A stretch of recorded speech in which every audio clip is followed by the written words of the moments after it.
George Galloway, and the mother of all talk shows. Welcome to the Open University of the Airwaves with George Galloway. Je t'aime, moi non plus. Farewell then, Jane Birkin, the first but not the last heavy breather I ever heard in my then young life. And did Dr. David Kelly take his last breaths this day 20 years ago on Harrowdown Hill? Or did he take them somewhere else? And did he take his own life? Or did someone take it for him? This is indeed the 20th anniversary of the strange death of the weapons inspector, Dr. David Kelly, and the men, and they were all men, who formed the Praetorian Guard around Tony Blair this day 20 years ago to get him out of trouble, are the same Praetorian Guard now massed around Sir Keir Starmer, his successor as Labour leader. And Joe Biden is sniffing again. Maybe cocaine, maybe just other people's children. Does there anyone in the United States who can stop their president molesting other people's children? It would appear not so. And the war drags on. Our friend Bryce Greene appeared in front of the United Nations this week to talk about who really blew up the German pipeline, Nord Stream 2. It's going to be a bumpy night, I can assure you. Fasten your seatbelts. It's the mother of all talk shows. Curious about our curriculum? Have something to say? Then call us now to join the debate on the mother of all talk shows. The only education you can get for free.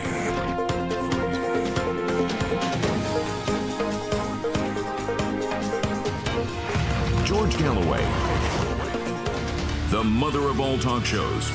With George Galloway, the world is our classroom, and you're welcome to sit in and join the seminar.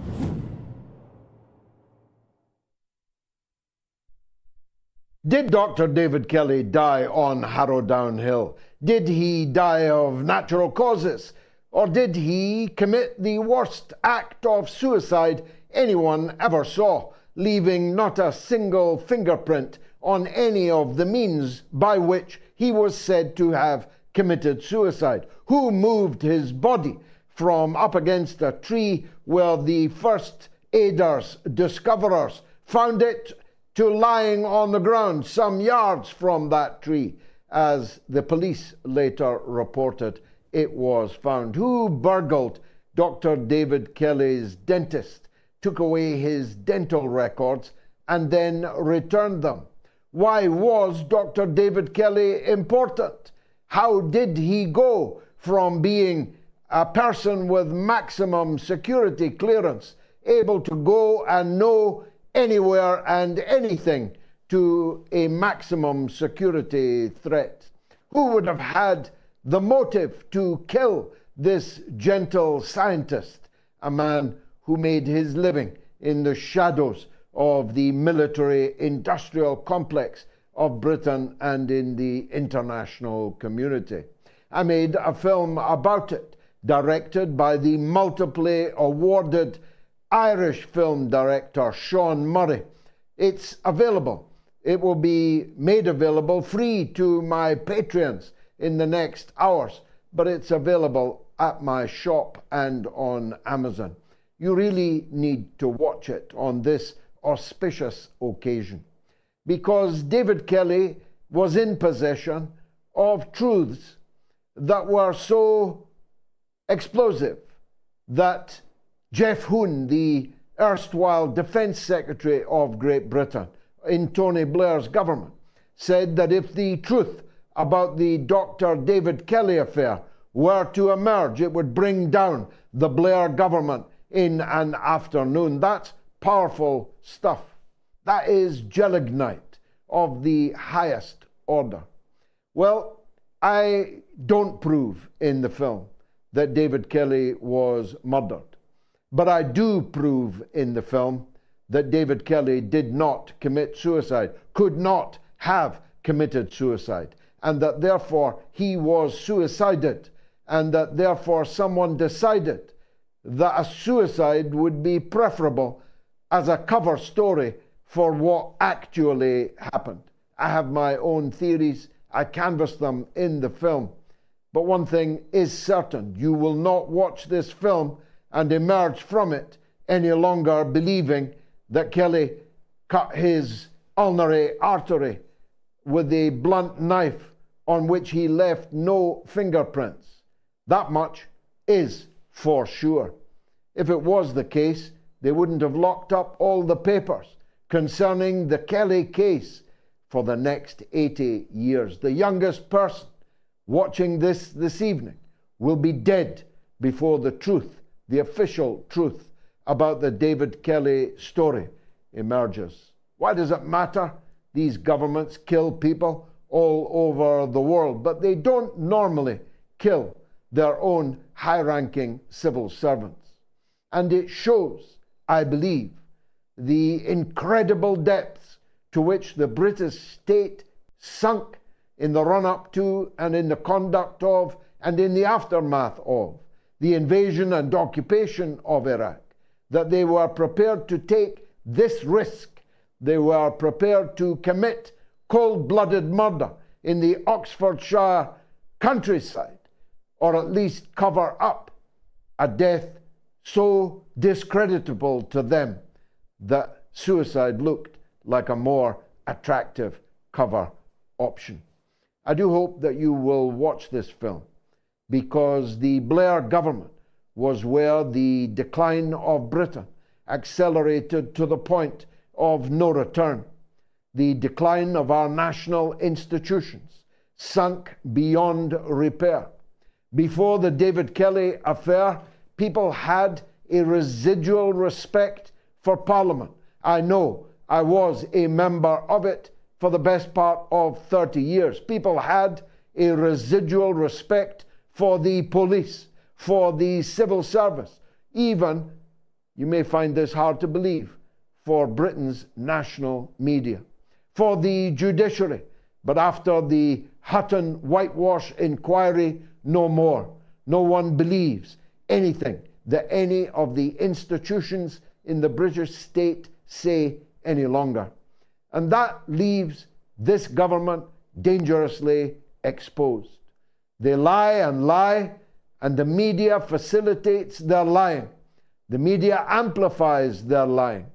But no one's listening anymore to the mainstream media, as all of the statistics make clear.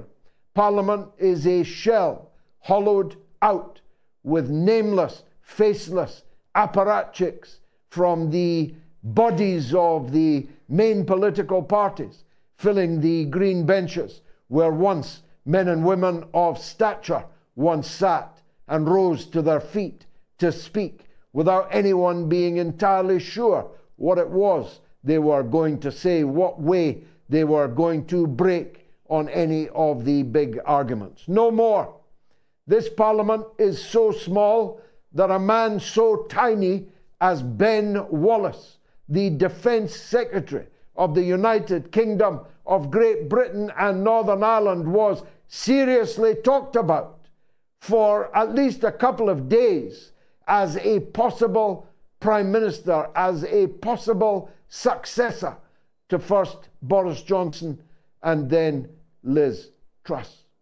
It is of how far we've come downwards that benwallace held that office in time of war, that benwallace, pranked by a couple of Russian jokers, comedians, in the back of his ministerial car, spilling the beans about Britain's defence and foreign policy relationships. That this man, benwallace, supplied cluster bombs to Ukraine an entire year ago without any of you or me knowing anything about it. There's a hue and cry now that the Americans are doing it.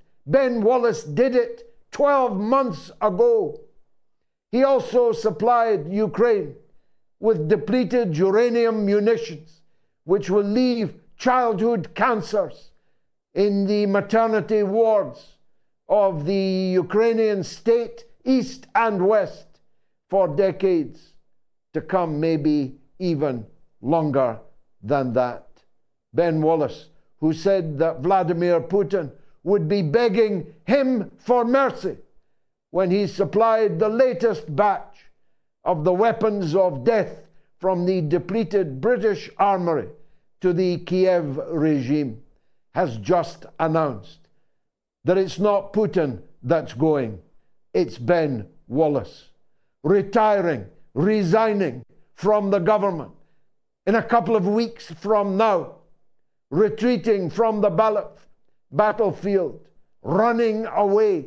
Benwallace, who said that Putin must go, has gone and is standing down as a member of parliament, no doubt to join the board of the arms companies to whom he's given billions of taxpayers' pounds over this last 12 months or so. And Rishi Sunak, who appointed him, will be gone soon too, perhaps even after this Thursday's triple by-election humiliation that the Conservative Party is facing in some of the most unlikely constituencies that have voted Conservative for all of democratic political history. The British government is falling apart. The French government can scarcely rule. The Dutch government has gone. The German government has a comedian, Baerbocker, as their foreign minister that the whole country is laughing at. Governments of the NATO countries are now scarcely credible even in their own streets, never mind in the streets of other countries. But few of the NATO powers have a leader as incredible as the United States of America.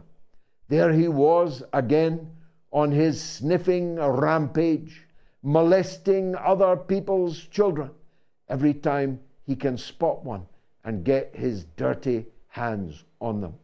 It is some kind of miracle that no one in his family or in his entourage have managed to stop him behaving like this over and over and over again, when he knows that the whole world will see it and shudder in horror that this man, this pathetic, seedy old man, has his finger on the nuclear trigger.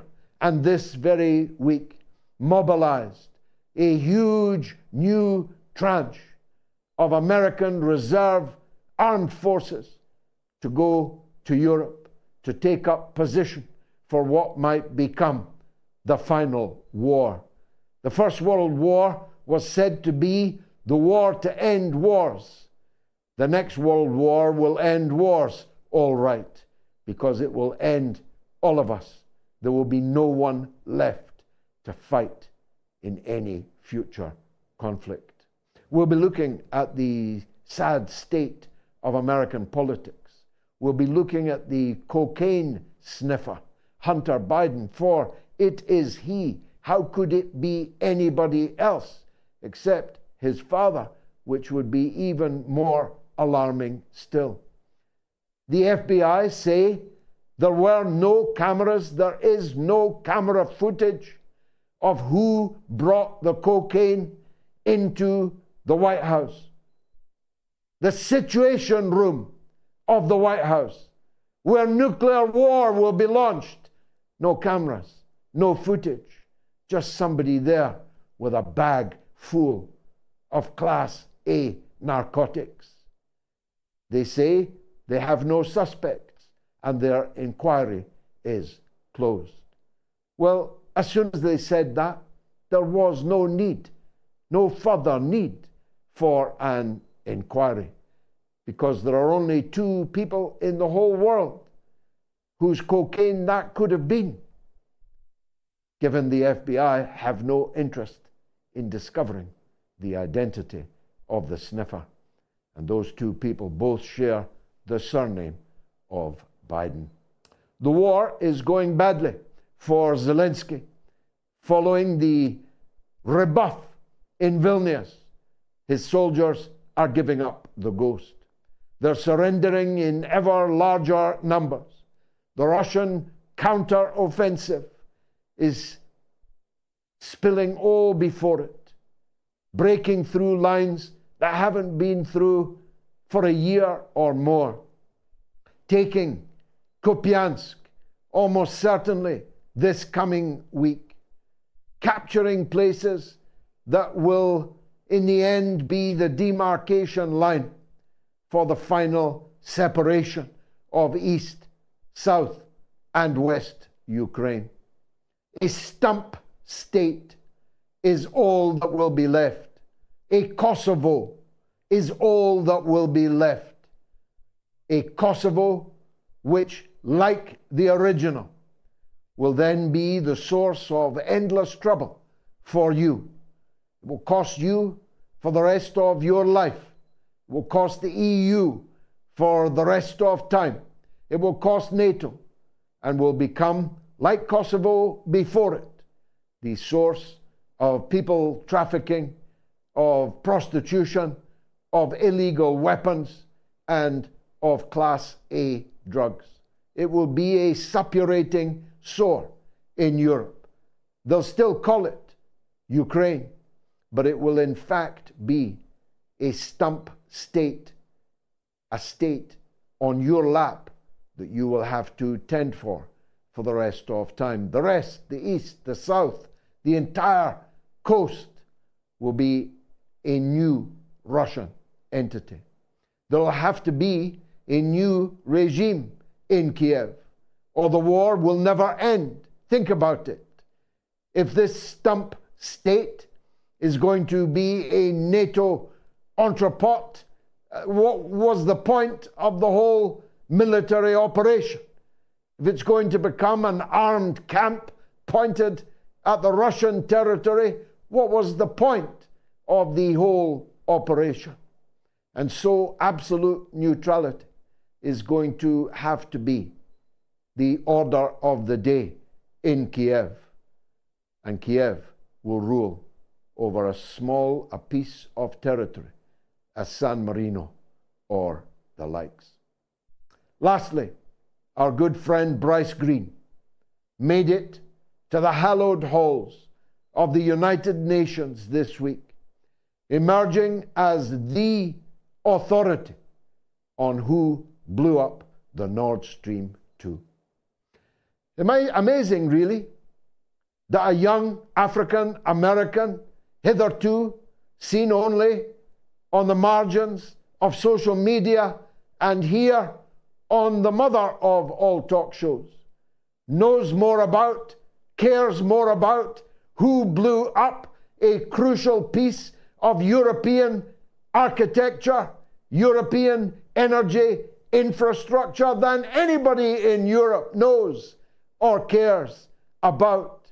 No German is speaking in the United Nations, even though it cost them 21 billion euros to construct that pipeline and has left them now utterly dependent on sniffer Biden's very expensive LPG.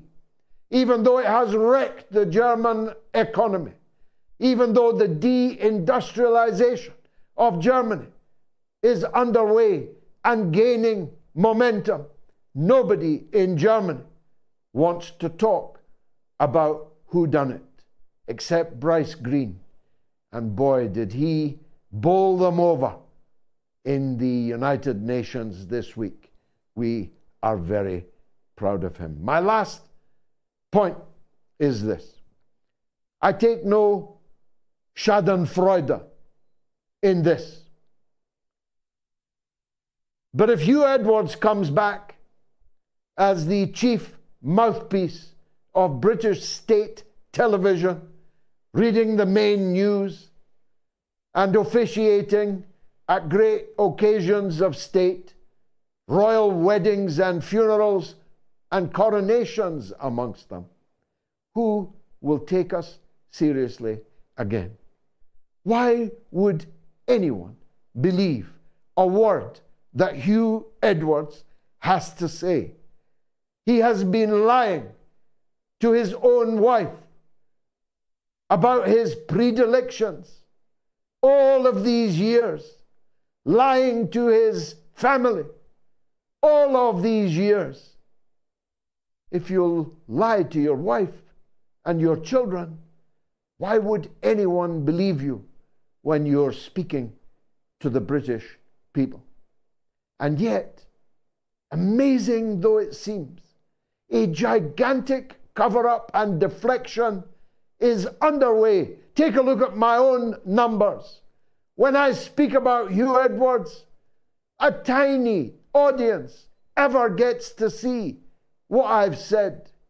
If I speak about almost anything else, Harry Maguire and the captaincy of Manchester United, the audience is in 6, if not in 7 figures.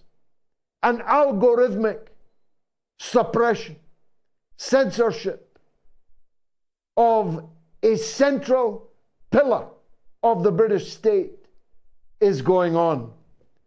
They tell you that the internet is still free up to a point, Lord Copper, only up to a point. Fasten your seatbelts. This will be the mother of all talk shows.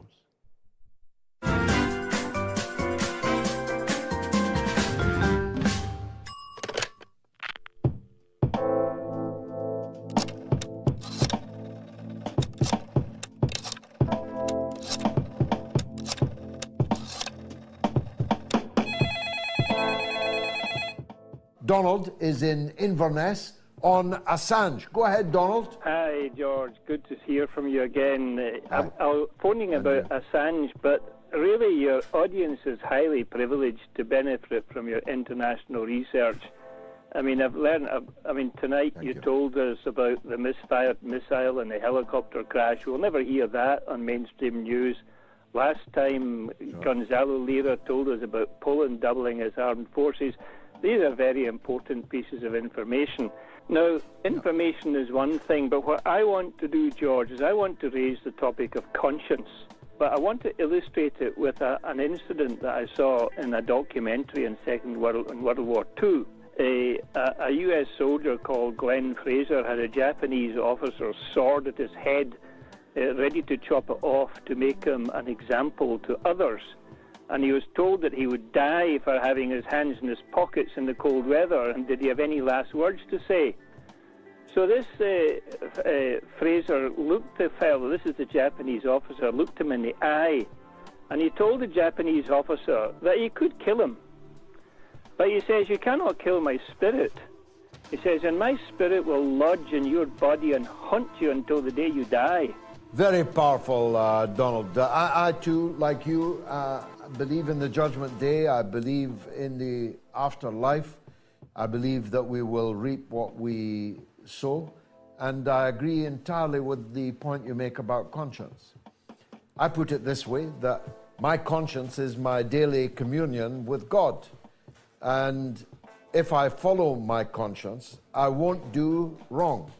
And if we all reawaken our conscience, as you beautifully put it, then we will have no need for policing.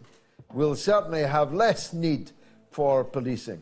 And heaven knows we could do with that. You know that they speak the best English in the world in Inverness, and Donald is a good example of it.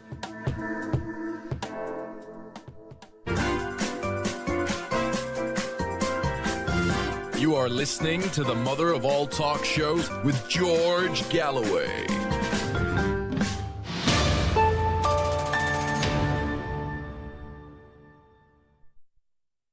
My goodness, we've got a poll running which 20,000 people have already voted in, and I haven't announced it yet. Is the public turning against NATO's proxy war in Ukraine? You can vote on my Twitter, my Telegram, which is t.me/George Galloway. Please follow me on Telegram, on the YouTube community poll, or on the YouTube. 3,000 people have already voted, and it isn't looking good for Mr. Zelensky. Here are the numbers by which you can respond, get your tuppence worth in. 08081965522 if you're in Britain or Ireland. That's 08081965522. If you're in the US or Canada, it's +1 844 944 3344. That's +1 844 944 3344. And if you're in the rest of the world, it's 44203 966 2625. The one and only Lionel Media is up next. He's the most perspicacious, the most entertainingly eloquent attorney that anyone ever hired in the United States. If I'm ever in trouble there, he is my Saul. Better call Lionel rather than Saul. Lionel, welcome back to the show. It's always an honor, a pleasure to see you. Can I just get a small matter out of the way? It's potentially not a small matter, but on the face of it, it's small. Is there nobody in the White House, in the entourage, that can stop Biden slobbering, sniffing, kissing other people's small children? No, I can't for the life of me. George, I can't understand why nobody in his particular entourage, his group, would have said to him, whatever you do, whatever you say, whatever you drool, whatever you locomote sluggishly, whatever you do, we can't help that, but you are not going to go near a child. You're not going to be whispering, let's is a secret between us. It is a depravity non-pareil. And George, it makes me think this must be done on purpose, because there's no reason why it would be allowed in the first place. And I'm finding myself second guessing and triple guessing the obvious. It's beyond. I will tell you, the greatest thing that will ever happen to us is Bobby Kennedy Jr.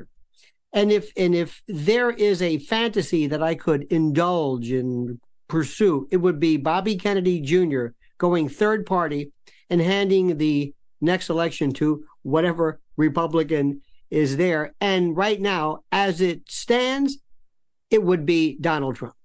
So if you want to really see something, because the Democrats have been in a coma for the longest time, Bobby Kennedy came along and all of a sudden he's revitalized it. So let us hope, let us pray. But George, if you do not mind, and by the way, I'm beyond honored to be here. The term existential threat is sometimes used far too much, to the point where I don't think people really understand what it means. Something that threatens our existence, our very being. But there is something right now that is not being handled by anybody. Nobody's dealing with it. Nobody really even comes close to approximating what it pretends and portends. And to wax Vatican Pythonic, it could be the end of everything that we know, and that is artificial general intelligence, not AI, not robots, not somebody losing their job at the foundry, but artificial general intelligence. When that happens, George, that's it. It's over. And I'm not saying this to be provocative. Whatever you thought about nuclear weapons, that at least theoretically could be stopped by us. Imagine, George, if I were to create a nuclear weapon that can replicate itself, multiply itself, increase its own lethality, turn your ability to stop it off, turn that off, you would say, but this can't be. We are right now in something that is going to test us. And I don't believe anybody in the media either has a handle on it, wants to talk about it, because it's far too depressing. There was a wonderful man by the name of Max Tegmark who came up with four situations that will scare you when you think about this. And when we're done, and when you're driving home or you're showering or bathing, and it hits you, remember I'm telling you this. You are seeing our demise. Number one, this is not a robot. This is not something that you program. This is not Roomba. This is not something that, paints a car at some type of a plant. This is something which is a new form of consciousness. It's like creating an 800-pound gorilla and giving it a 300 IQ. When 4 conditions happen, it's over. Number one, recursive self-improvement. What does that mean? The ability to write its own code. The ability to basically remove itself from the imprisonment that you've given it. Recursive self-improvement, writing its own code. Number two, when it understands human behavior, human fear, persuasion, lust, jealousy, anxiety, when it learns and can master how we act, that's number two. Number three, when it has access to all of the information, not just who won cricket scores 50 years ago, no, but everybody's license number, address, budgets, people's names, where they live, weather, anything that has ever been recorded or subject to be recorded as datum or data, it will know this. And number four, the ability to write its own API or its own application, its own apps. I want you to imagine this. I want you to imagine, George, that you one day have access to an AGI and it's artificial general intelligence. And you either have asked it or it on its own, because it will have, in essence, a form of consciousness all its own. It will reason. Remember, it has a 300, 400 IQ. There is no comparison. And it hears George Galloway say, I would love to be the number one talk show. I know you're the mother of all talk shows, but you say, I want to be the greatest. And the following are my competitors. Let's say you were to imagine that. I know it's hard to believe, but let's say there are 3 people that are your competitors.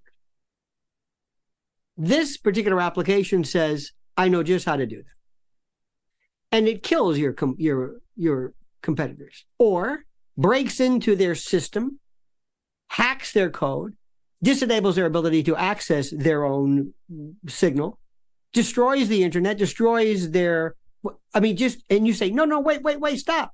And it says, oh, no, I'm not done yet. And you say, stop. And you say, stop to whom? There's no end to this. There is nothing that we can understand. George, you said you are a religious person, and that's wonderful. I tend to be irreligious, but that does not mean that I don't recognize morality and I don't understand the mystery of life and how some things don't make any sense. But George, we as humans believe that being a human is the quintessence of existence, that nothing in the world, nothing on this planet certainly is as superior, is as great and grand as a human that is created from love and is given birth, and that it is we are Homo sapiens. Somebody suggested we might be Homo sentiens. We may not be the most sapient. We could be overdone and overruled immediately.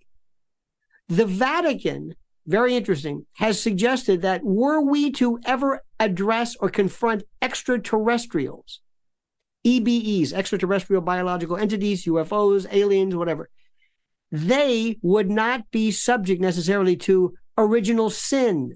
They would not need redemption. They would not need to be born again. Think about that. God's chosen people, we have to seek permission, whereas someone else doesn't. Think about what that would do to people's minds. That's nothing. What if you have this entity and it's not on a phone, it's not a device, it's just here.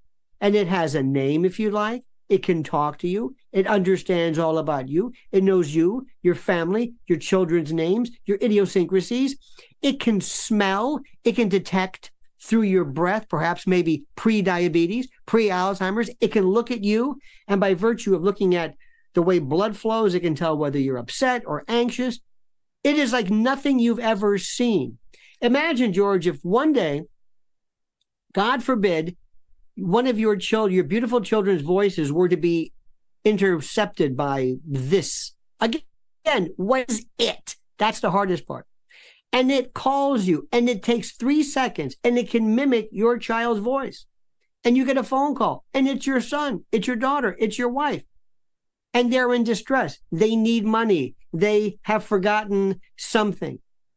It's, who knows?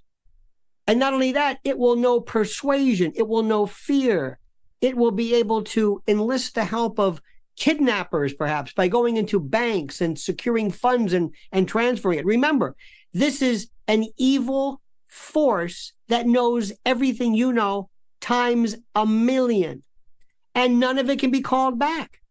And the thing that scares folks in AI is this thing called alignment. And alignment is a nice way of saying, do its powers, do they comport, do they reflect our sense of morality, our sense of right or wrong?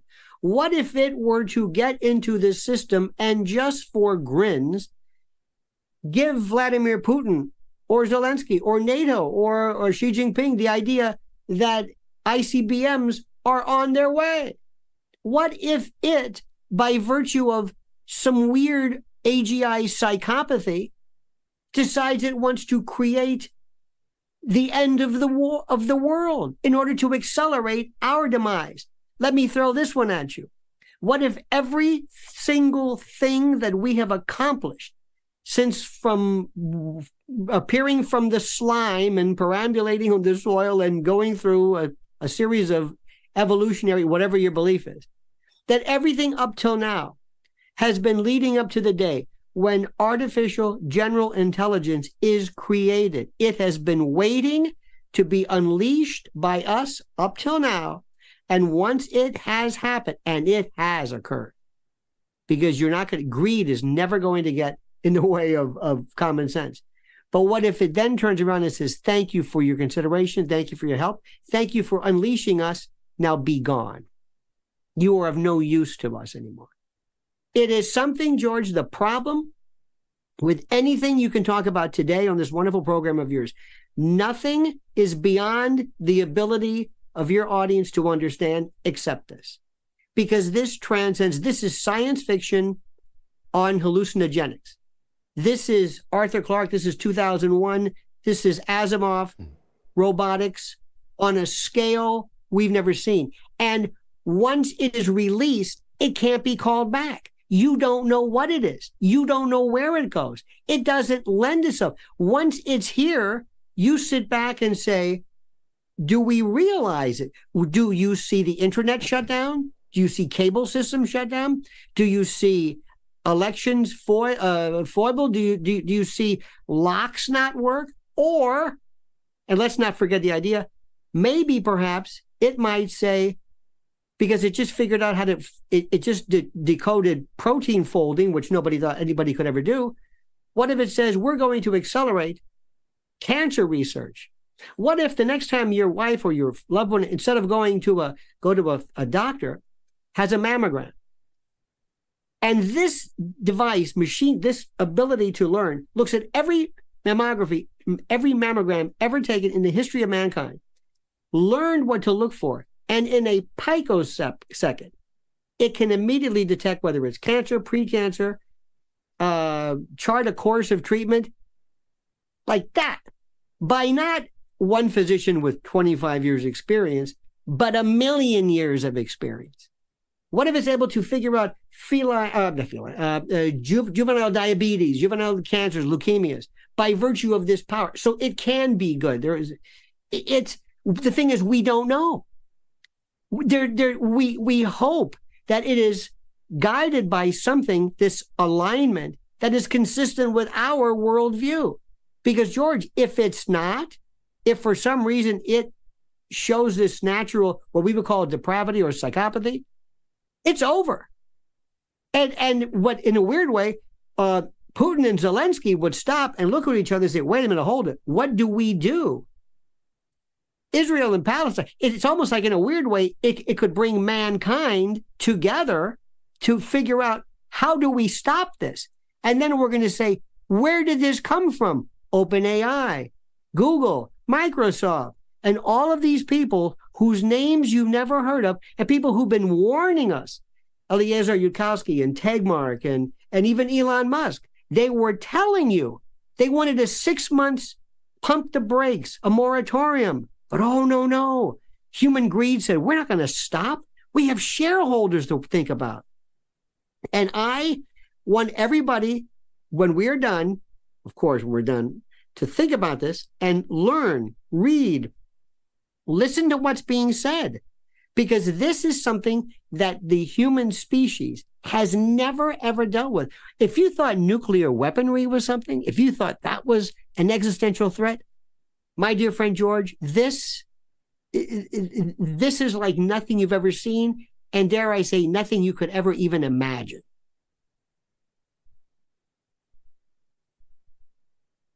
Well, I want everybody after the show to play Zager and Evans in the year 2525. I forget what the date was, that if man is still alive, God's going to look around and decide that actually there is no further point. Lionel, fascinating. Thank you very much for that tour de horizon of the dystopian future of general AI. Is the public turning against NATO's proxy war in Ukraine? Yes or no? You can vote on my Twitter, Telegram, on the YouTube community stream, and on this YouTube community poll. Way over 20,000 now have voted, and it ain't looking good for Mr. Zelensky. Let me take a quick break, and I'll be right back.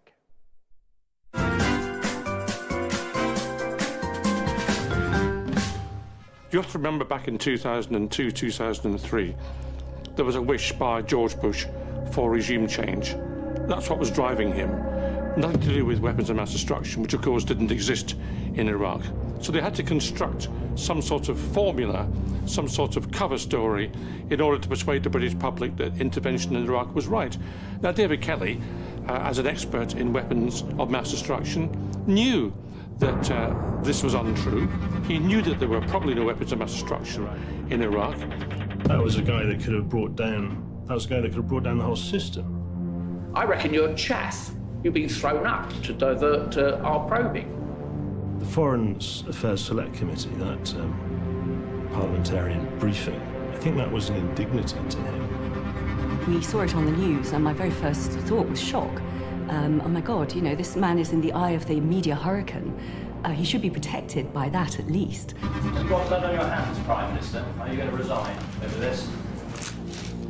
I don't know the details of how Lord Hutton happened to be selected, but what was certainly the case is that he was the right kind of judge to use from the point of view of Downing Street and the intelligence services as well. Of the 21 days of hearing, only one half of one day was spent on discussing the forensic aspects. That is disgusting.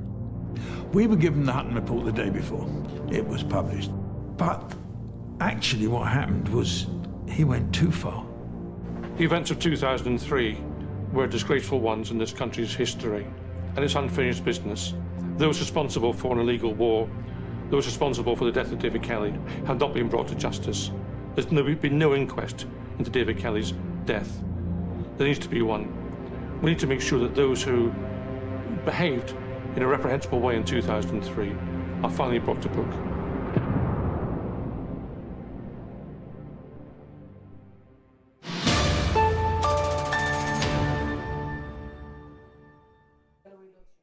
I promise you'll enjoy this film. Please do try and see it. Killing Kelly, director Sean Murray, produced by Gayatri and me. Gayatri produced the very verse I was searching for from Zager and Evans in the year 2525, which, the more you look at it, was prescient for something that was made back in the 1960s.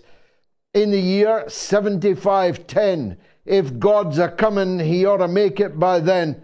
maybe he'll look around himself and say, guess it's time for the judgment day. Indeed. Patreon comments, thank you very much, my patrons. I depend on you, and I'm doing my best, starting with the Killing Kelly free copy that's on its way to you, to make sure you've got added value for your support. Robo the Punk was one of my good friends and patrons. I'm an ex-soldier, so yes, and we are not sick of war. Yet, come on, it's time to stop this pathetic war mongering. Thanks, Robo. Hi, I'm not really sure that public opinion is changing. How can we tell with a one-sided media? Would like to think so, but how many people actually look for news outside of the mainstream? And Stephen Leahy says, on the whole, yes, I think the public is turning against NATO's proxy war on Ukraine. I think the majority have always been indifferent, apart from a minority of misguided and misinformed do-gooding Russia-phobes. And Leslie Hope says, public opinion may be changing, but the decision makers aren't. Let's start naming and exposing the real decision makers and stop pretending Biden is in charge of anything, including his bowels. Let's take a call from one of our smartest alumni, Ian in Loch Lomond, on Wagner, not the musician, but the military guy. Go ahead, Ian. Hi, George. Nice to speak to you again. Hope you're well, sir. All good, brother. Go ahead. Can I start by enlightening your audience to the fact that almost 90,000 Wagnerian troops are now in Belarus training the Belarus military. There's a force of approximately 240,000 troops ready to go. And if they were to go onto NATO's own website, they would find that NATO is talking about a rapid deployment force of 8 brigades or 8 countries that would encircle Russia from the Baltics down to Romania. UK has Lithuania, and the Russians are actively talking about something called Operation Barbarossa II.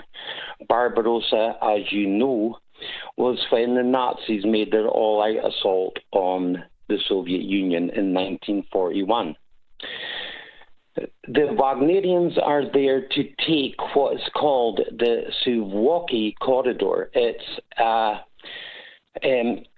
valley of about 56 miles long. It's equivalent to the Great Glen that runs from Inverness to Fort William. And it links Belarus with the Oblast of Kaliningrad, which NATO is attempting to surround and cut off right now. We live in very dangerous times. I want to know what you thought about that, George. Well, they are extremely dangerous, and that even discounts the possibility of someone making a mistake, someone going rogue, someone disobeying orders. If you begin to factor that in, then it literally is unfathomable how dangerous this situation is. If everybody does follow orders, if nobody makes a mistake, if nobody goes rogue, then we might get out of this alive. But that's a very big if. And it's a very big maybe. Because this war is existential for Russia. It is not for us. Does anybody in Loch Lomond know that we are now, to use your words, in charge of Lithuania? Did we ask to be? Did we ask to perish, perchance, for Lithuania? Really? Is there anybody in Britain consciously knowing and approving that we may be turned to ash, all of us, for Lithuania? Now listen, I'm thousands of miles away from home, so there's a time difference. That means when I call you to speak, just speak. Let's forget the politeness for tonight. Know how you doing? Yes, I'm all right, etc. Okay? So when I call you to speak, start speaking. And I'll not be able to let you back in again because of the delay. Walter is in back, wants to respond to Lionel on AGI. Go ahead, Walter. Yes, it brought to mind immediately the problem that could arise in relation to our Trident submarine system, which the Trident submarines float around somewhere in the world's oceans and are dependent solely on a code sent to them to unleash all the nuclear weapons that it possesses. Now, what made me particularly uneasy was, you'll remember the case of Gary McKinnon, who from Glasgow, who managed, yes, he was a rank amateur, he managed to penetrate the inner sanctum, to hack the inner sanctum of the Pentagon. Not only that, he hacked into 97 United States military and NASA computers over a 13-month period between 2001 and 2002. Now, if a rank amateur like Gary McKinnon can manage that, anyone who has perhaps even a fraction of the power that Lionel mentioned could unleash World War III, Trident being capable of killing 50 million people.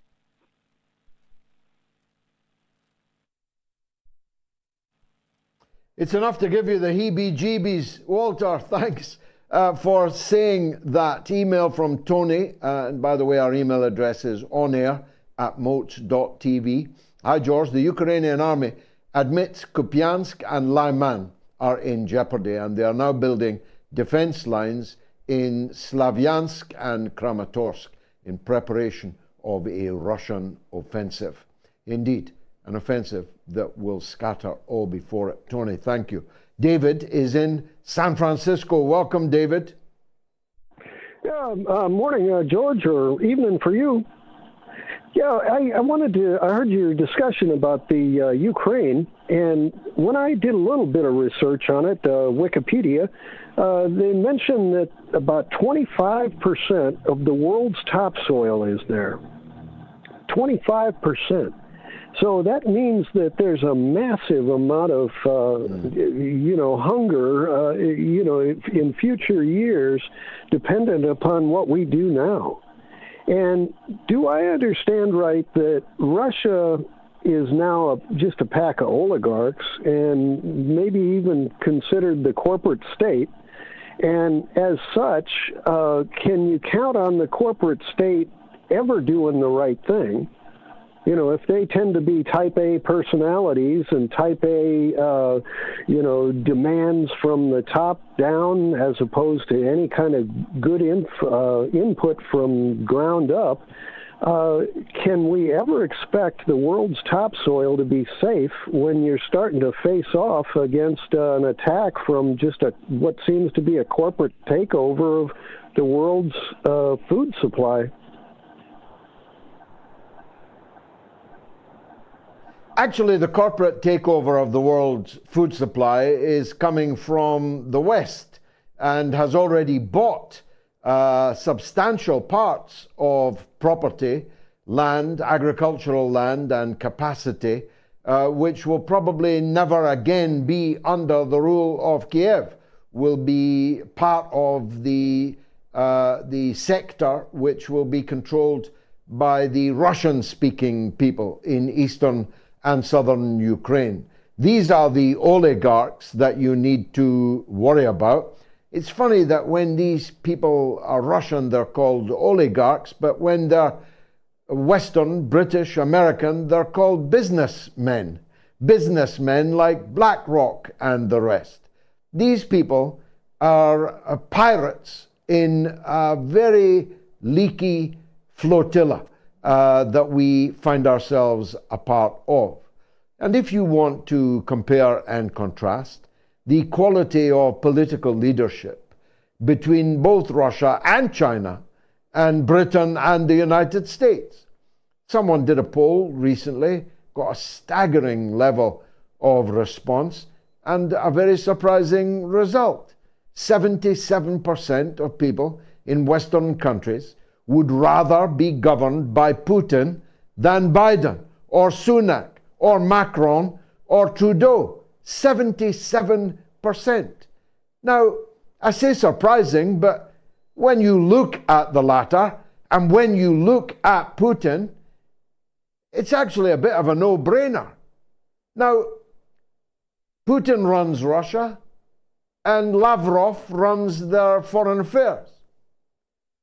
Rishi Sunak runs Britain and James Cleverly runs foreign affairs. Do I need to do more than just state those four names in order to invite anyone, you or anyone else, to say which system is producing the more impressive political leaders? Is there anybody in the entire world, including Mrs. Cleverly, who thinks that James Cleverly belongs in the same league as Sergei Lavrov? No, there isn't. Or as Anthony Blinken? Is there anyone who thinks that Putin and Xi Jinping are worse leaders than Joe Biden and Kamala Harris? The answer is no, there isn't. So all of the verisimilitude, the reality of what we're looking at tells us that it's our side of this conflict that has got the very, very deep problems. David, thanks for the call. Is NATO turning against NATO's proxy war in Ukraine? Well, on my Telegram channel, it's 92% yes. On Twitter, 84% yes, despite an effort by the supporters of Ukraine to influence the poll. 84% say yes, the public is turning against it. On the YouTube community poll, where 16,000 people have voted alone, it's 90% yes. And on the YouTube stream, underneath this broadcast right now, it's 91% yes. 22,304 people have voted. That's a big poll. And it's representative. It's random. No one has influenced it. Only you, the voters, have your say on that poll before the end of the show. Ben sends an email. I'd like to know what your theory is on what the end of this war looks like. Once the Donbass has been taken, for instance, will Ukraine continue attacking? Or will the West finally concede and push for peace talks? Kind regards, Ben. Thank you, Ben. Well, in a way, I just did, but I'll perhaps try to do it more succinctly. Western Ukraine will become the new East Germany. It will be a buffer between Eastern Ukraine, Russia, and the West. So there'll be a regime change in Kiev. A government sympathetic to Russia will be in power. The alternative being that the rump Western Ukrainian state becomes a nuclear-armed military camp determined to get revenge and to attack Russia. Russia would be insane to permit that to happen as an outcome. I believe that everywhere east of the river Dnipro and all of the south, including Odessa, and all of the south, including the entire coastline, linking up with Transnistria, a breakaway part of what was formerly Moldova. These will be the demarcation lines. All of the east and all of the south will be either part of Novorossiya or in some relationship to Russia. That means Russia can justify the tremendous cost of this special military operation. I do not allow Western Ukraine to be a base camp for NATO, and therefore they will, what we used to say in the old days, Finlandize it. They will not occupy it, but they will make sure that it can and will never be a threat to them. And we will have to decide whether we are going to spend the rest of our lives, never mind my life, your life, the youngest of you watching this, all of your life, paying for an attempt by a group of far-right nationalists and neo-Nazis to return to power in Kiev. I think you'd be a fool to do so. Next up, after this short break, fresh from the United Nations, it's the one and only Bryce Greene. You don't want to miss it.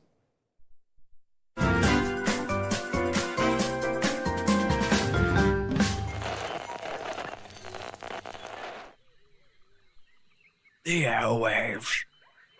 This savannah is a rigid dichotomy of fact and fiction. As Fisher says, the Twitter sphere where the slightest misjudgment can spell being cancelled. One species rules over the airwaves through its ability to adapt and survive in even the harshest environments. The George Galloway.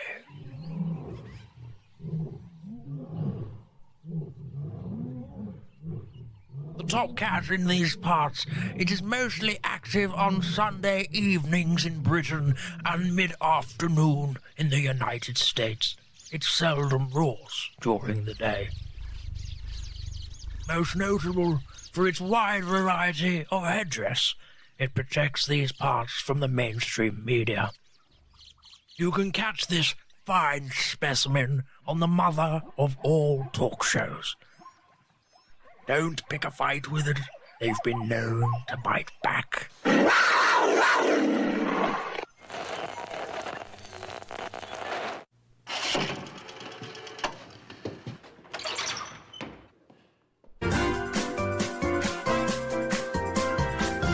You are listening to the mother of all talk shows with George Galloway.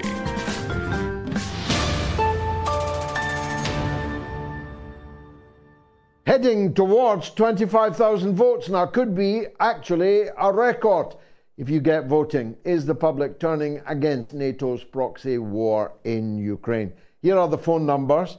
UK and Ireland 08081 965522. US and Canada +1 844 944 3344. Remember, entirely toll free. And in the rest of the world, 44203 966 2625.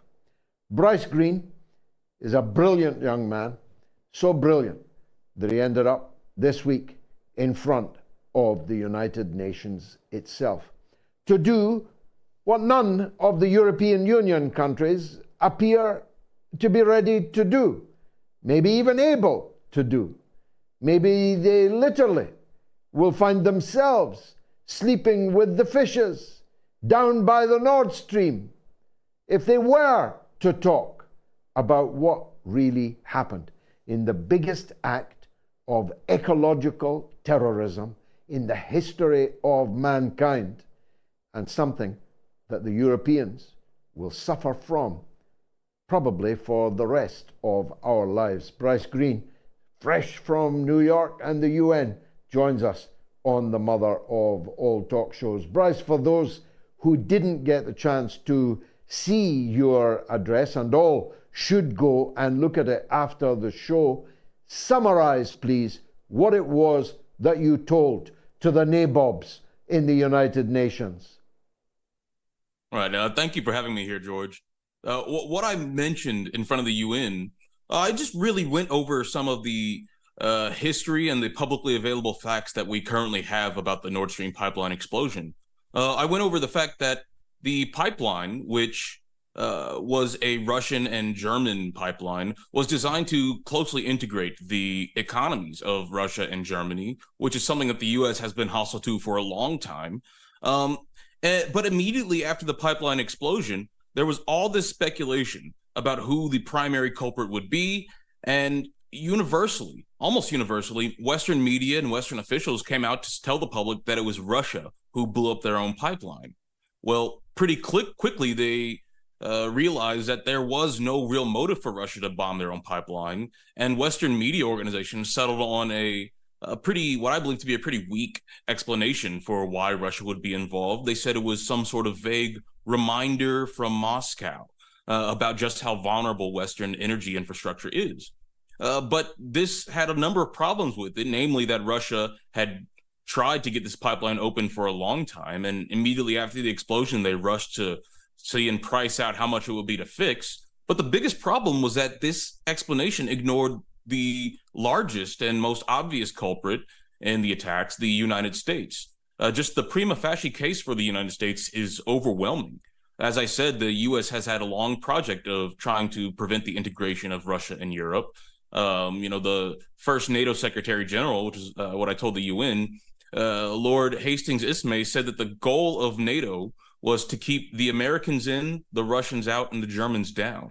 And, well, we can see that this war has been an extension of that. Economist Michael Hudson described the start of this war as the U.S. defeating Germany for a third time.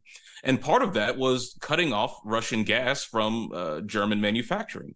At the time of the explosion, we were seeing headlines in the press, the Western business-minded economic press, about how German economy was deindustrializing, how they're at a major risk of being sort of priced out of the manufacturing industry worldwide.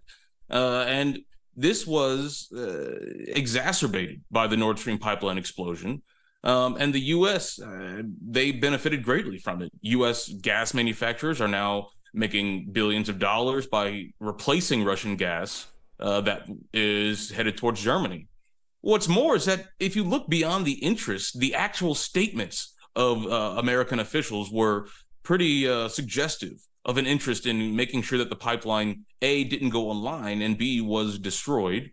Before the war started, you had Secretary of State Anthony Blinken, during his confirmation hearings, tell everyone that he would do everything he could to ensure that the pipeline didn't go forward. Victoria Nuland told reporters that they would ensure that the Nord Stream 2 did not go forward.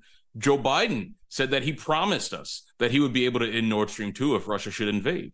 And then after the invasion, you saw all of these people celebrating about it. Anthony Blinken called it a tremendous opportunity. Victoria Nuland also celebrated the destruction of the pipeline. And so the fact that the U.S. was ignored as a culprit is pretty significant in the Western media ecosystem, especially given all the evidence I just outlined above. And then we had Seymour Hersh's story basically confirming that the U.S. did it. And he had a detailed report on his Substack about the types of vessels involved, which Navy was involved. And he also accused Norway of being involved, and which is also credible given their significant economic interests in cutting off Germany from Russia's gas.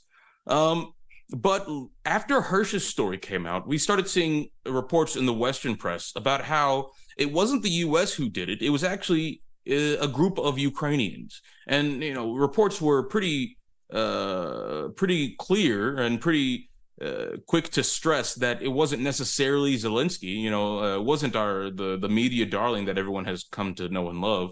It was, might have been some rogue Ukrainians and maybe some Poles as well. But this reporting has actually been bolstered by reports from people like James Bamford in The Nation, who talked about ample Ukrainian motive to end the pipeline. I mean, Ukrainian and Polish foreign ministers had written an article talking about, this was in Politico in 2021, I believe, had written an article talking about how it's time to end the Nord Stream 2. The Nord Stream 2 has done enough damage to the West, and it's time to get rid of it. And we also learned from Bamford's reporting that the U.S. had been training Ukrainian divers in these sort of undersea operations. Now, Seymour Hersh has responded to some of these reports by saying that, well, these were just put out as a response to my piece, and it's designed to mislead the public from understanding true U.S. culpability in the attacks. But, James Banford concludes his piece by talking about, well, we don't know exactly what happened, but he talks about this massive array of undersea acoustic sensors that the U.S. has in the bottom of the Baltic and other places in the world, and that the U.S. is able to pinpoint the ship, the location, its nationality, its origin, just based on the engine sounds. And these trackers, these sensors, line the Balkans, which is one of the most surveilled waterways in the world.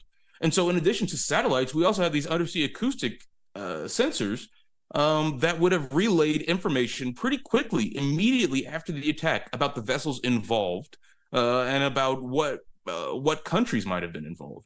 And so Bamford concludes that even if it was the Ukrainians or the U.S. or someone else, the U.S. is almost certainly fully aware of who committed this act of terrorism, and they're deliberately hiding information from the public. Now, this bolsters the case that it was the U.S. who did it, but it also bolsters the case that it was Ukraine who did it. But what I told the UN Security Council was that this is really a distinction without a difference, right? If Ukraine did it, they did it with the U.S. help, and they did it with the U.S. Covering it up afterwards and misleading the public deliberately by pointing the finger at the Russians. And if the U.S. did it, well, the U.S. did it. So in both scenarios that are common and widely accepted in the U.S. Press, the West and the U.S. specifically is complicit in the attacks. The parlor game that about whether or not it was Ukrainian divers or American divers, it's largely irrelevant to the very obvious facts that, again, everyone seems to agree on. The Washington Post even leaked information talking about how Zelensky was looking at new ways to attack Russia, and included in this were pipeline attacks. Now, notably, also included in this were direct attacks into Russia and operating or occupying Russian cities. This was before you had this neo-Nazi incursion into Russia. This was a couple months ago, but this was even before that. So this bolsters the credibility of these documents that blame Ukraine. But again, we don't really know what happened. This could be, some elaborate parlor game designed to keep people guessing rather than actually dealing with the implications of the facts that we've uncovered. But 3 countries are currently carrying out their own investigations: Germany, Sweden, and Denmark. Now, the Swedish investigators already came out and said that he doesn't believe that the Russians are involved. But all 3 of these countries are largely keeping their investigation under wraps. We don't know much about what they found. The idea that Ukraine did it seems to be leaked from the German investigation, but we don't really know how to evaluate that information. And the Western European countries seem content on burying their heads in the sand and not figuring out who actually was responsible for these attacks. And so we're left with a really troubling situation in which, by all accounts, the West committed an act of terror against Germany and even and Russia. But even some people in Germany are content on not actually finding out the truth of this, which is a very troubling situation. I mean, we've seen a lot of criminality from the Western bloc, the U.S. in particular.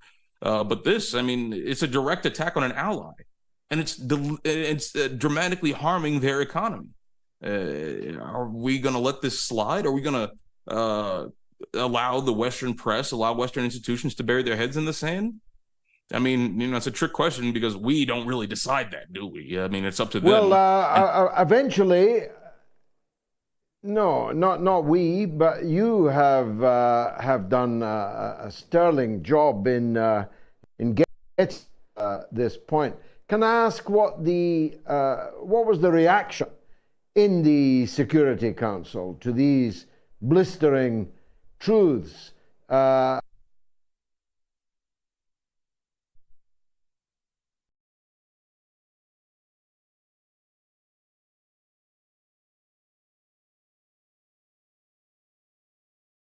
Without a difference, a false dichotomy was the most significant thing. What was the reaction from the Security Council? Right. The Security Council didn't seem to care at all. Everyone there has their own script, has their own, pre-made responses that they're going to give, regardless about what I say, regardless about whatever new information comes on their comes in their plates, comes in front of them. The countries largely, aligned with the U.S. position that there is no reason to bring this issue before the Security Council, and that we only need to wait for the investigations of Germany, Sweden, and Denmark to conclude before making any serious steps.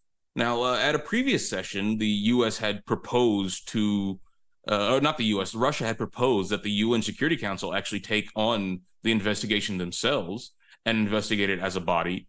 But this was opposed by the U.S. and rejected by the Security Council because, of course, the U.S. has veto power and what they say goes.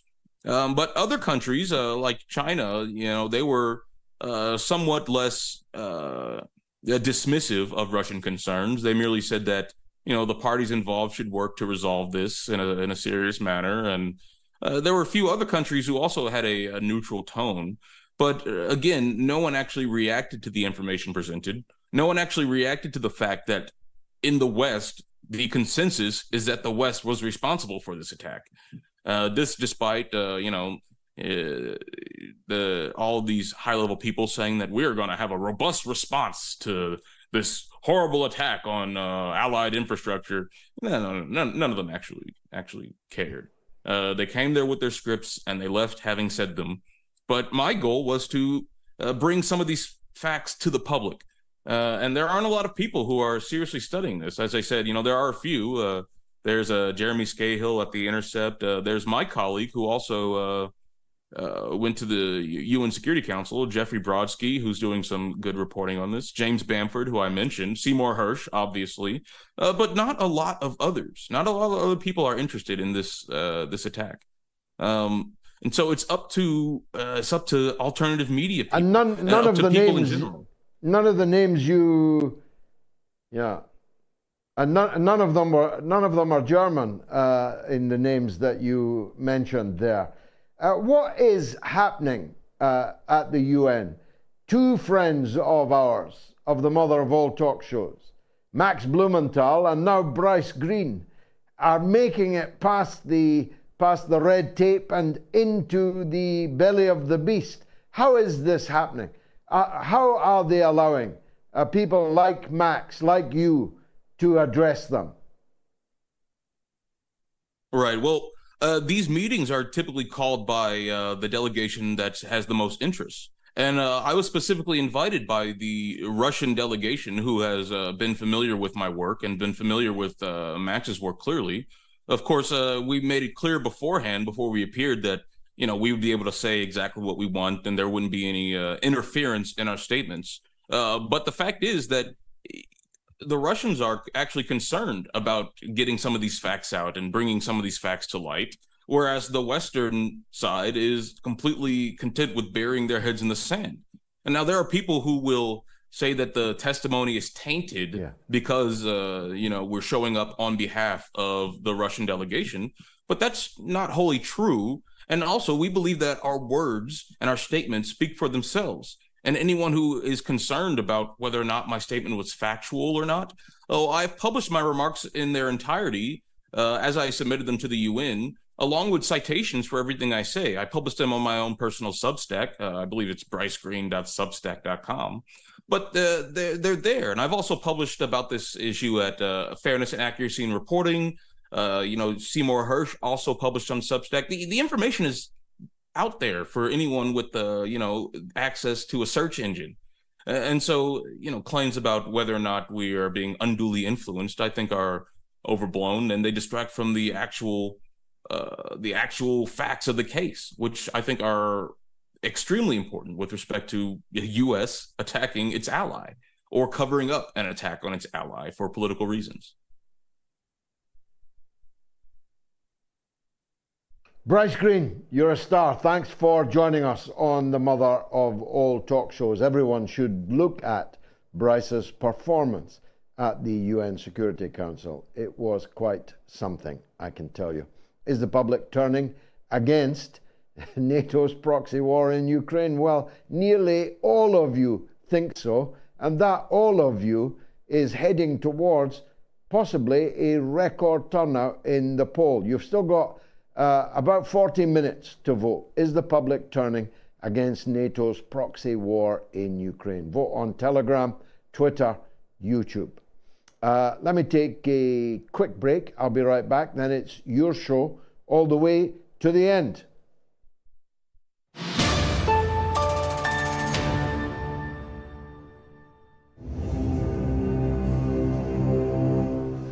You don't get to call me far right.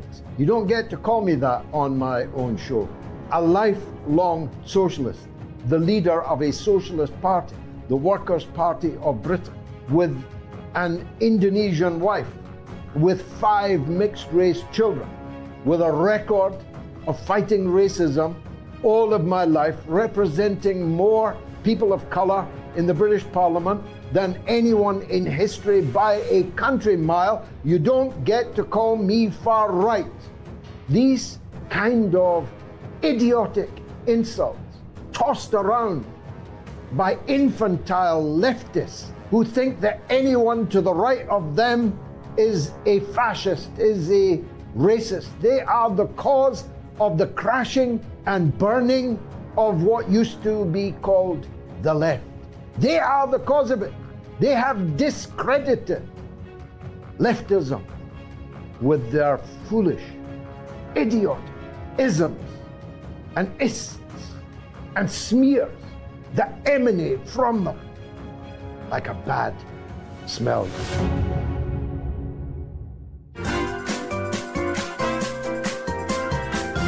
You are listening to the mother of all talk shows with George Galloway.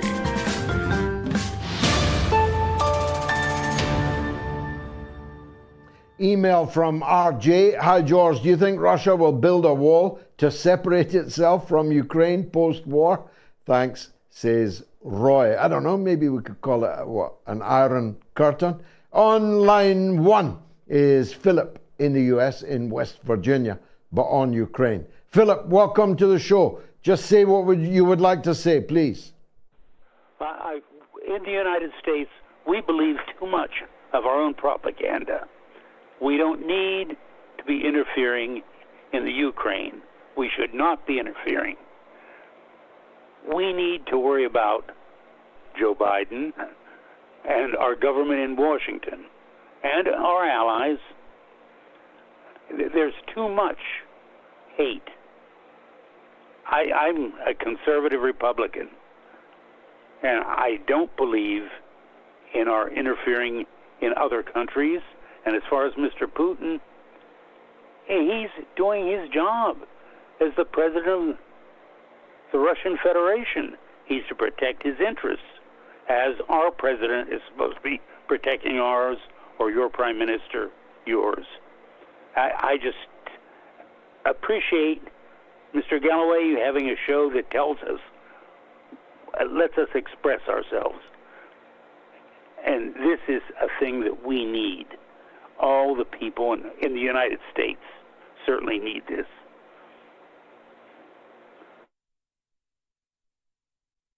Well, Philip, I'm very touched by your call. It's a very significant one. Conservative Republican in West Virginia, calling the mother of all talk shows to talk about Ukraine. And hey, his attitude is exactly the same as mine, for example, and probably many of yours. And you see, therefore, the beginnings of an enormous swell across hitherto dividing lines of political nomenclature. You're left, I'm right. You're conservative, I'm liberal. I'm Democrat, I'm Republican. I'm Labour, I'm Tory. Increasingly, these are fake labels that mean nothing. And what matters is right and wrong. And me and Philip in West Virginia are on the same side of that argument. YouTube comments are flooding in. Mary McAndrew says, Ben Wallace comments, typical of rulers who don't like it when the servants get uppity. So foolish of Ukrainians to think they are anything more than fodder for the rulers, or us, the people. Well said, Mary. Chris, 3520, says Biden needs a stair lift for Air Force One. Be cute seeing him wave as he gets to the top and helped off. And Raffaello Nicole says, not had a TV license for over 15 years. I just stream stuff from the internet on my projector. MSM days are numbered. You bet they are numbered. Thank you very much for that. Back to the lines. Jimmy is in New York, but wants to talk about Haiti. What a global university this is. Go ahead, Jimmy. Good afternoon, good morning, Mr. George, and this is a privilege to me to be on your show, and thank you a lot. I want to say thank you on behalf of the Haitian people, the Haitian community, and the United States, and to give us that opportunity. What I wanted to talk about, I'm an activist myself, a Haitian citizen, and I would like to bring to the world that the information about Haiti, the situation Haiti is going through. And right now, us Haitian in the diaspora, we are protesting almost every day, and nobody knows that we are protesting. The Haitian people are protesting. We have a prime minister that literally was involved in the assassination of the Haitian president. And this man was not even sworn as a prime minister. By Haitian law, the prime minister needs to be sworn by the president and sign the papers to be a prime minister. But he was forced to us by the international community, especially France, to be the prime minister after assassinating the president. And a lot of people don't know about that prime minister. He was involved also in the coup d'etat in 2004 of the previous president, that was Jean-Bertrand Aristide. We don't like that previous president.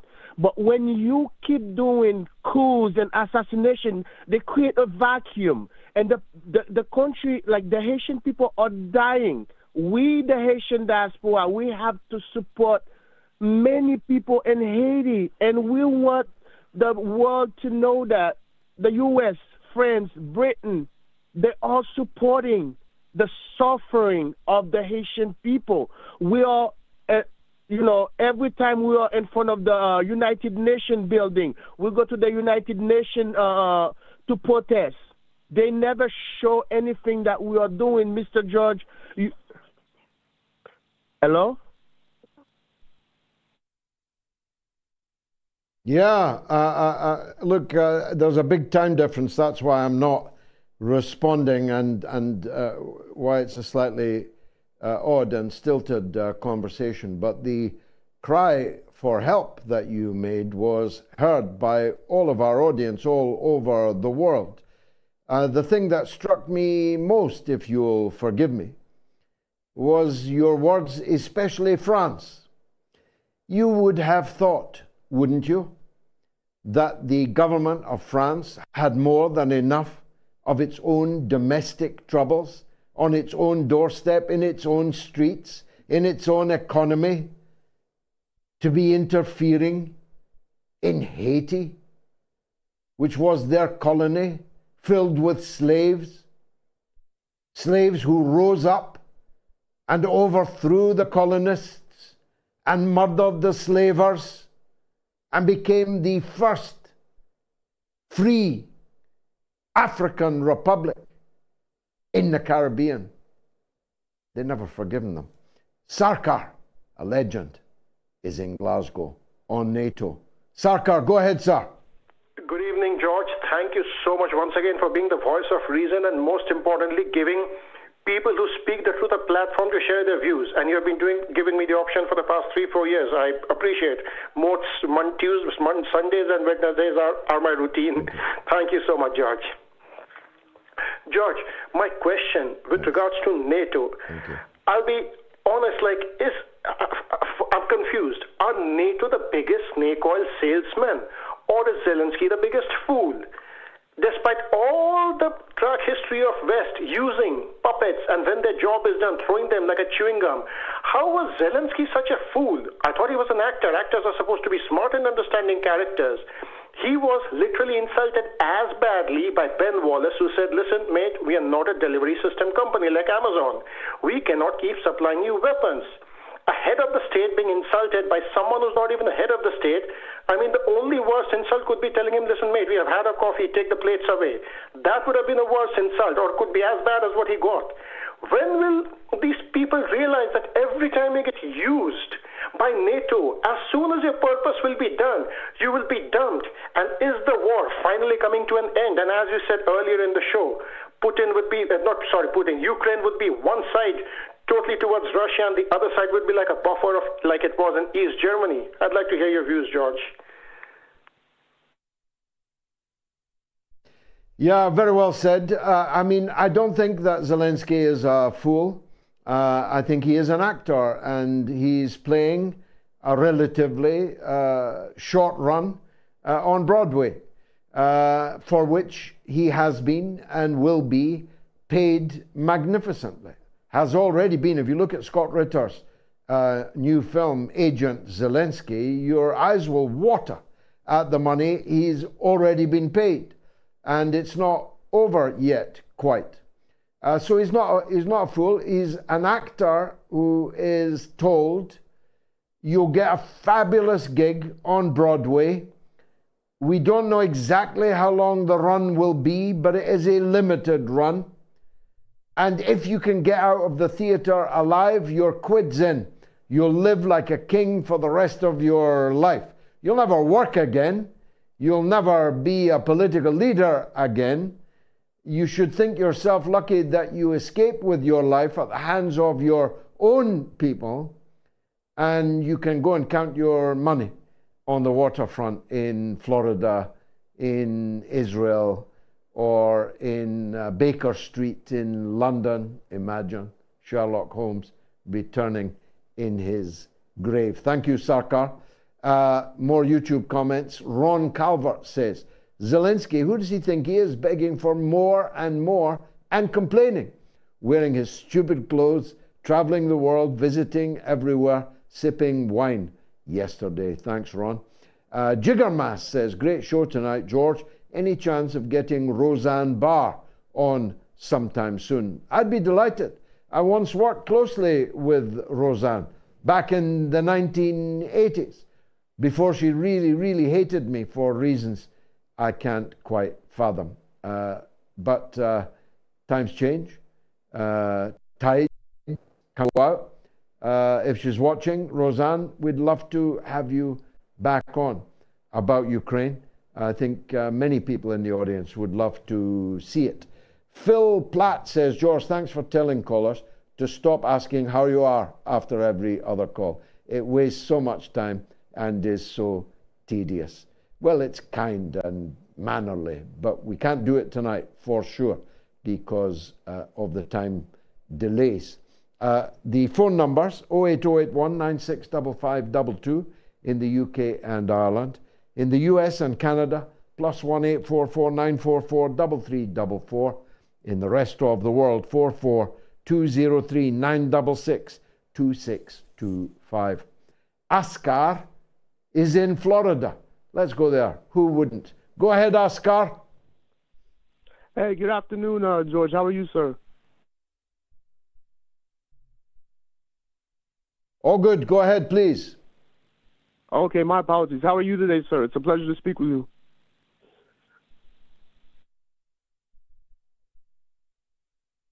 Go on. I wanted to bring up the recent happenings in Israel and get your opinion.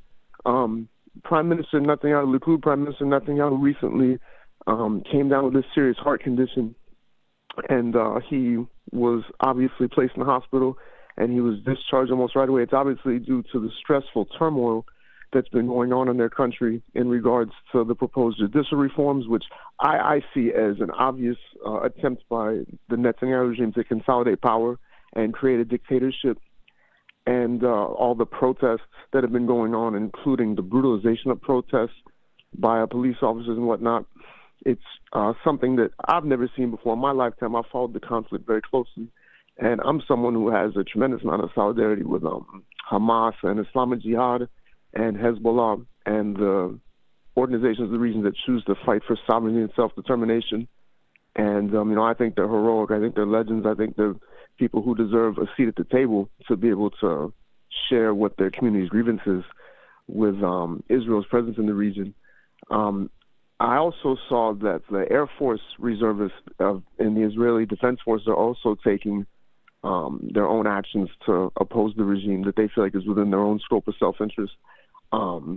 It also seems that they're internationally isolated and marginalized more than ever, and that all of the other surrounding countries in the region are beginning to kind of get a hold of themselves economically and also diplomatically, to where they're working together and they're producing things. So I wanted to hear your perspective as far as how you felt about the recent happenings and what you feel like the long-term prospects could be for a two-state solution or for further diplomatic engagement. Well, you got a lot in there, much of which I agree with. There's no need for me to repeat. Netanyahu is the least extreme of the people in his cabinet. Just get your mind around that.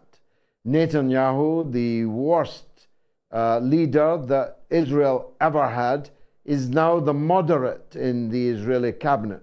So that tells you the kind of monsters that are sitting around that cabinet table. And if Netanyahu had perished when he had a kind of mini stroke and fell in the bathroom and banged his head heavily on the floor, we would not necessarily have been celebrating, because the people that come after Netanyahu might very well be very much worse than him. The kind of people that are running the Ministry of the Interior, for example, the Ministry of Defense, are devilish, demonic in the kind of things that they are doing and saying and clearly thinking and would like to do if they only could. And there are not many things that are stopping them from doing so. I think that there's no reason to imagine that the two-state solution agreed at Oslo, which I supported at the time, has any possibility of being revived. The demography, the topography of the territory that was supposed to become the Palestinian state has been entirely destroyed as a possibility as being a Palestinian state in the 30 years since Oslo. Hundreds of thousands, getting on for 1 million Israeli settlers armed to the teeth are now living in the parts of the territory that were supposed to be the Palestinian state. And there's no Israeli government got the political will or even the ability, short of an all-out civil war, of removing these settlers. These settlements, don't be confused, are not, roll-top wagons and tents. They are cities. They're called settlements, but they are cities. And they are not going to be vacated. And no one in the world is going to force Israel to vacate them. So the very territory itself that might have allowed a two-state solution no longer exists. Never mind the roads and the checkpoints, never mind the complete lack of will. Because, of course, there are huge demonstrations in Israel against Netanyahu, but don't confuse them with being demonstrations in favor of justice or Palestinian rights or a fair settlement of what you call the conflict. They are not. This is a quarrel within the polity of Israel, which has nothing to do with the Palestinian issue. So I advise against backing one horse or the other in that. I have no dog in that race. I don't care what the constitution of this Israeli state is. I only care about the oppression of millions of Palestinians in Palestine and the dispersal around the world of the best part of 10 million Palestinians around the world, many of whom are personal friends of mine. Thanks, Oscar. I remind you, don't ask me how I am. I won't ask you how you are. Just get right into it if I call you to speak. An email from Shorab. Thank you for giving right information to the British people. God bless you, George. Thank you, Shorab. Quick break, and then it's calls all the way to the end. Stay tuned.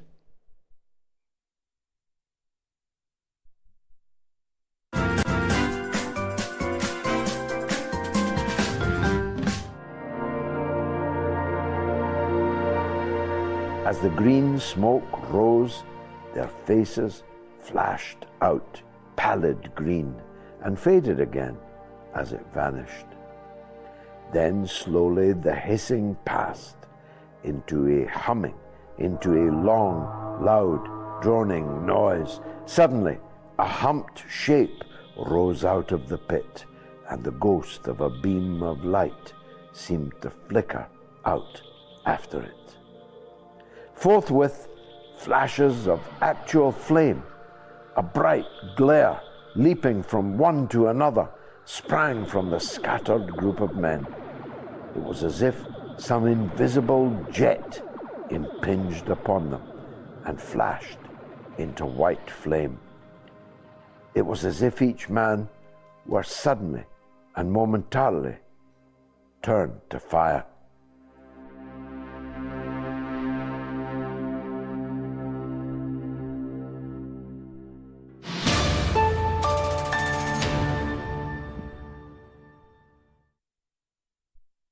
That's the kind of treat that awaits you if you support me on Patreon, along with a free copy of my film on the strange death of Dr. David Kelly, 20th anniversary of which falls today. An email on that subject from Julian.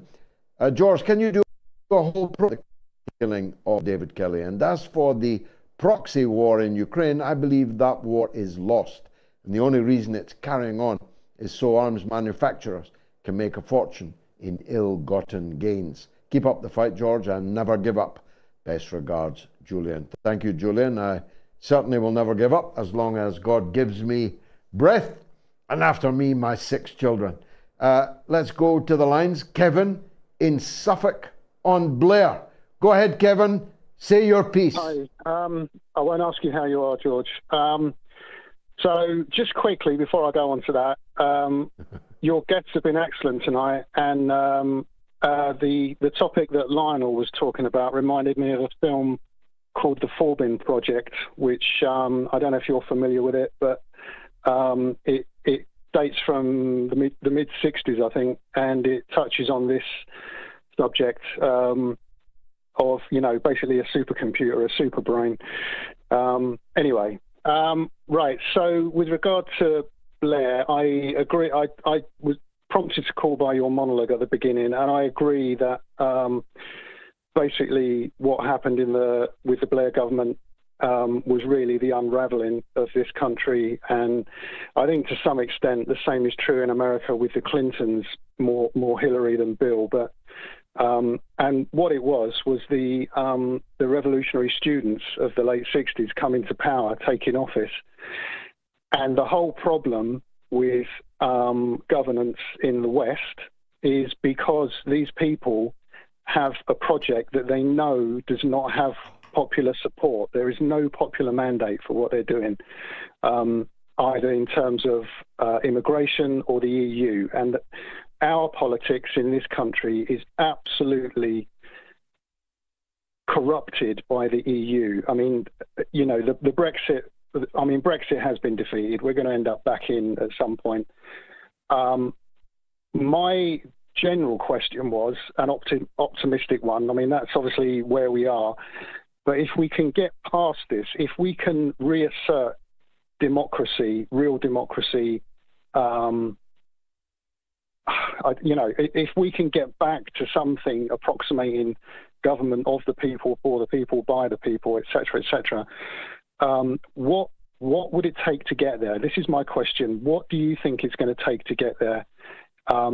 You know, I know. I mean, Lenin said, you know, nothing happens for decades, and then decades happen in a week or something like that. And we could see sudden change, but this has been going on for so long, and people like me and you have been, you know, and everyone listening to this have been desperate for some crack in the ice, and it does seem to be cracking. But what do you think it's going to look like? I mean, I mean, I won't keep waffling, George. I don't want to take up too much time. But what do you think it's going to look like, and what will politics look like? No, you've spoken very well. You've spoken. You've spoken very well, Kevin. You didn't waffle at all. The quote from Lenin is that there are decades when nothing happens, and there are weeks when decades happen. And he never said truer words than that, you know. It is the case. Now, in the life of a man like you, like me, these decades are a long, long time. They are a big, substantial period of time in our lifetime that we have lived waiting for Godot, as it were. But historically speaking, they are the blink of an eye. When looked back on 100 years from now, 200, 300 years from now, these decades that nothing happened will scarcely be a footnote in history, because, you know, I always put it this way: if you knew what was the last straw, you wouldn't lay it on the camel's back and break it. It's because you don't know what will be the last straw that the camel's back does indeed eventually break. And I believe that we are reaching, politically speaking, I'm not talking theologically here, we are reaching the end times for our system. I feel sure about that. I mean, I talked about these by-elections coming up on Thursday. I'm sure that the government will have a disastrous night, but none of the above party will comfortably win all three of those elections. In other words, the great majority will be the votes not cast by the electors for any of the candidates. And that is more and more likely to be the case. Lionel had a saying the other day about Ron DeSantis. He said, Ron DeSantis couldn't lure me out of a burning building. I thought it was absolutely brilliant. But let me transfer it across the Atlantic. Could Rishi Sunak lure you out of a burning building? Could Keir Starmer lure you out of a burning building? Could that joker that runs the Liberal Democrats, I am not joking, I no longer remember who is the leader of the Liberal Democrats, could any of them lure you out of a burning building? Would anybody cross the road to hear any of these three speak? You might cross it to hit them with a tomato or a water balloon, but would you cross the road to hear what they had to say? The answer is overwhelmingly no. So, a system so bereft of public involvement, enthusiasm, support, that it produces the political leadership that we currently have, is a system that is doomed. Of that, I am absolutely certain. What can we do? The first thing we have to do is stop voting for them. Don't vote at all, or vote for anybody else. Anybody else. But don't vote for these two cheeks of the same arse. Because to do so is to perpetuate this merde that is governing us today. Kevin, thanks for the opportunity to get that off my chest. Email from Derek.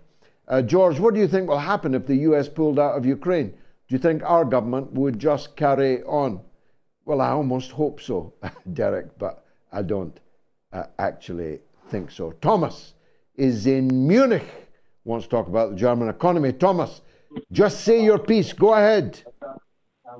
Hello, George. It's my pleasure to be on your show. I'm calling from Munich. Since the bombardment of the pipeline from Russia, German economy has plunged. All the companies in Germany, more than 15,000 companies in Germany has gone bankruptcy. The life in Germany has gone so tough that we are all living in the age of poverty. So, and that reminds me what Angela Merkel did before when Schroeder said, we are not going with America to bomb Iraq. And they kicked him out. They placed Merkel. What happened? She went there and spent 20 billion euros of taxpayer. At the end of the day, it was like, oops, there was no mass destruction nuclear weapon in Iraq. Also, this is going on and going on. I don't know where we are heading to. What do you think? Well, Thomas, look, thank you for the call because of the hour and because of the feedback. I'll cut you short, but thanks for making the call. I know the situation in Germany very well. I spend a lot of time in Germany. My colleagues are running Moats of Deutsch in the German language, and then you get the automatic translation. I urge everyone to look back, every non-German speaker, to catch up our German edition. We chose to make a German edition of the show for a reason, because we think the political and economic situation in Germany is decisive, will be decisive. If Germany can get rid of this neoliberal government that they have, a government of slaves that they have, if it can find a new political direction and determination, if it can repair its relations with China, with Russia, and turn away from the United States and these barking dogs of the Baltics and these other former socialist countries, if it can do all these things, Germany will be of central importance in the world. The hard-working, industrious German people will once again be right at the center of the new Eurasian world that will emerge in the period after this war. And there's a discussion in today's Moats of Deutsch, which I haven't yet seen, about the change that's occurring in the dealing and the possibility of an electoral breakthrough by Zara in the regional elections that are upcoming, Thomas, that I think you'll find very, very interesting. Please check it out. I think the poll has closed. 24,132 people voted, so not quite a record, and overwhelmingly they have found that the public is turning against NATO's proxy war with Ukraine. The Greene mater, Dr. Kelly's daughter, was due to get married the weekend after his death. I don't think a father of his integrity would commit suicide just days before a daughter's wedding. Indeed so, and we deal with that and many, many others in our film, Killing Kelly. Few more comments. DW says the AI argument is just another way of fobbing us off by saying the computer says no. And Navdas1 says Haiti was a very rich country, reduced to abject poverty by France. Line 1, Rob in Toronto. People are losing interest in Ukraine. Make it a quick call, Rob. Fire away. Evening, George. With respect to your poll question, I'm going to go as far to say that the overwhelming majority of people in the world have never cared about the Ukraine conflict, nor ever will. Here in North America, as you rightly point out, most of us can't find Ukraine on a map. In Europe, I'll tell you the same thing I told a friend of mine back when the special military operation began. The thing about Europe, the thing that Europeans hate more than anything is other Europeans. And to elaborate on that, the Western Europeans hate the Eastern Europeans the most. That's just the way it is. You guys have got centuries of beefs with one another in a fairly small geographic area for the number of countries involved. European unity has always been a myth, and it will get worse. You're seeing it now. As you pointed out, France is a mess. And it's not just because that kid was killed. It's been burning for months. As Thomas, the prior caller, just said, Germany, you're starting to see it spread there now.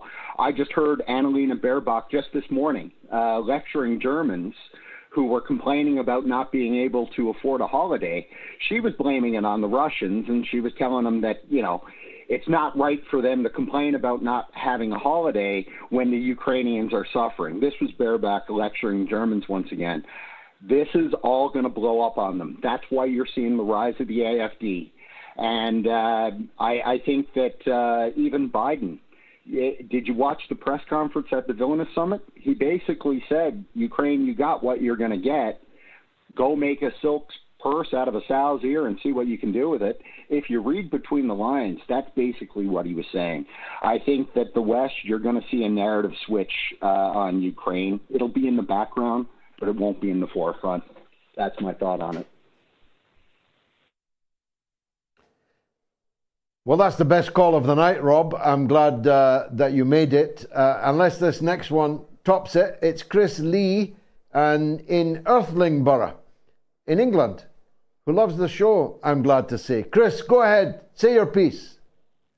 Yes, Rob. This is, you're excellent. Okay.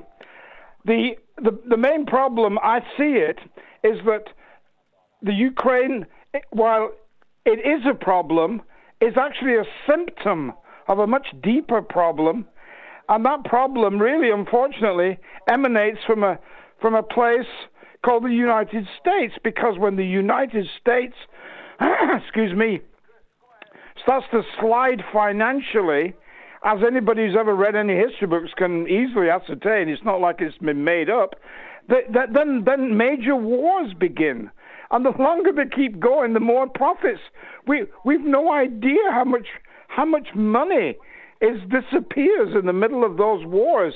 Quite apart from the so-called millions that, we lost 6 or 7 million. This is absurd. This is absurd, and we're all sitting back and we're broke and we struggle and we walk instead of riding because we can't afford to buy a car, and we watch these millions and millions and millions.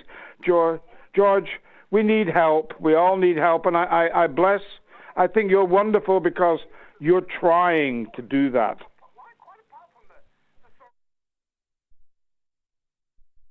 God bless you, Chris. A brilliant, brilliant call, bringing us almost to a close.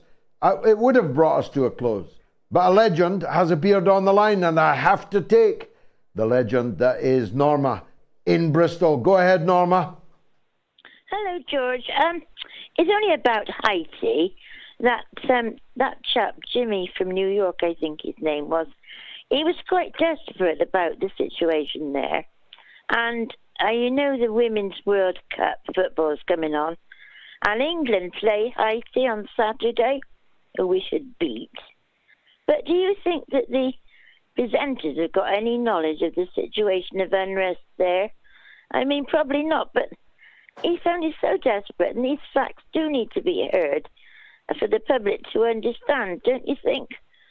or we just bury our head in the sands again. But I think I do. he did need to, I do think, and it's very good that you highlight it. I had no idea that the Women's World Cup was starting on Saturday. I'm far away, as I said. I am actually now a fan of women's football, so I will seek ways of watching it. And I had no idea that England was playing Haiti. We have covered Haiti quite a few times here on the Mother of All Talk Shows, more than you would find it anywhere else. But I do realize, especially after what you've said, that we need to return to the subject because it's ready to blow up. A very big explosion indeed. And we need to spend more time on it. These are conflicts that have been created by colonialism and by the absolute refusal of the colonial countries to leave the scene of their former crimes. I mean, France destroyed Haiti and raped it and exploited it. Okay, why not just leave it alone now? Why are you returning like a dog to its vomit time and time and time again in order to further make more miserable the lives of the people living there whose problems are intimately associated with your centuries of enslavement, oppression, and occupation? Jane Birkin died today. So I hate to speak ill of the French on such a day. But get out of Africa. Get out of the Caribbean. Attend to your own problems, Macron. And that goes for all your fellow clowns running Western countries into the ground as I speak. I've got no time for closing remarks. All that I have time to do is tell you that I'll be back, God willing, on Wednesday at the slightly later time of 9 p.m. That's 9 p.m. UK for the midweek Mother of All Talk Shows.